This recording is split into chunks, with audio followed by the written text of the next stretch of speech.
I'm from Chihuahua, Mexico. In the north of Mexico, we know how to make chile con queso, and you're gonna love it, love it, love it forever. We always have it for our carnes asadas, and you can actually make it in a burrito with some beans, and it's just amazing. It's super delicious, and I'm sure your whole family is gonna love it. I give you some options to make it vegan, and also to make it low fat, and to make it the way we make it in Chihuahua.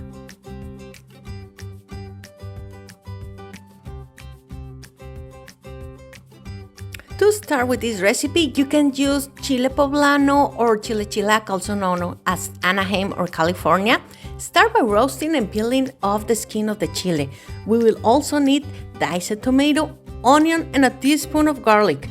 Place 1 tablespoon of olive oil or vegetable oil, whatever oil you like, and now put it in the pan, let it warm up, and then add 1 teaspoon of very minced garlic, finely minced. Let it cook while you stir for about 10 seconds, and then add the tomato and the onion. Cook the vegetables for about 3 minutes over medium-low heat, or until you can see that they have released the broth and have changed their color. Remove the veins from your chiles. Remove all the seeds, so this is going to be super spicy. Cut them into slices. And now add them to the rest of the vegetables in the pan. When you have that, add half a cup of milk. I use almond milk, but you can use cow milk or whatever milk you prefer. Let it all boil together for about 3 minutes so we can have all the broths coming together. And so far, this is the low-fat version. You can just have it like that and put some queso fresco on top, so it won't be that fattening.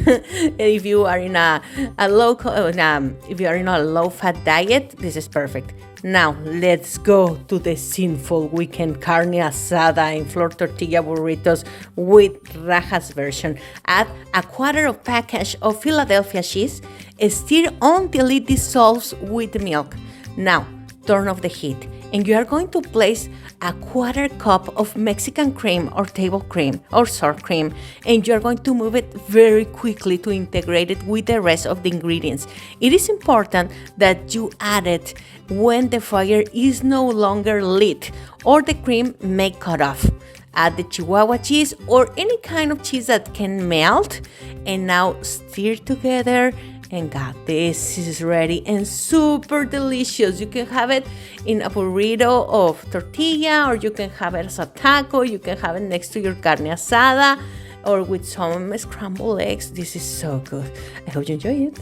I told you this was a super easy recipe, and remember, you can make it with chile poblano or with Anaheim chile. I really have Anaheim chile or chile chilaca, as we say it in Chihuahua. I have new recipes in English every Thursday and Sunday, and recipes in Spanish every Tuesday and Saturday. Enjoy, and I see you soon with more delicious recipes. Follow me in Instagram as Las Recetas de Laura for daily inspiration.